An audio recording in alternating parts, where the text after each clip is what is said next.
আপনাদের জন্য পুরো নিয়ে চলে এসেছি ধামাকাদার একটা অ্যাম্পলিফায়ার। দেখতে পাচ্ছেন এটা হচ্ছে হাতে তৈরি 200 ওয়াট অ্যাম্পলিফায়ার বাড়িতে বাজানোর জন্য। কী পাবেন?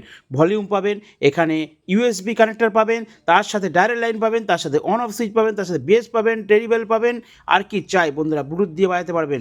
আর ভেতরটা আপনাদের দেখিয়ে দিচ্ছি, এখানে হাতে তৈরি বিশাল কোয়ালিটির একটা কিন্তু পুরো ট্রান্সফর্মার রয়েছে, তার সাথে কিন্তু সেই লেভেলের একটা হিটসিং লাগানো রয়েছে, তার সাথে 700 ইউএফ দুটো বড় বড় ক্যাপাসিটার রয়েছে, তার সাথে 4টে মসফেট রয়েছে, দেখতে পাচ্ছেন 4টে মসফেট এবং পেছনে ফ্যান লাগানো রয়েছে। তার সাথে আপনাদেরকে জানিয়ে দিচ্ছি যে এই অ্যাম্পলিফায়ারটা কিন্তু দুর্দান্ত বাড়িতে বাজানোর জন্য। আর এখানে দেখতে পাচ্ছেন ফ্যান রয়েছে, এখানে ইনপুট কানেক্টর, এখানে একটা ফিউজ করা আছে, এখানে দুটো টার্মিনাল করা রয়েছে। তার সাথে বলে দিই আর একটা ভুলে গেছি, এর সাথে রয়েছে কিন্তু এখানে একটা লেভেল লাইট। হ্যাঁ বন্ধুরা, আর কি চাই বলুন? এর সাথে যদি হাঁকাকি করতে চান, দেখুন হাঁকাকির জন্য এখানে কিন্তু একটা পয়েন্ট করা আছে।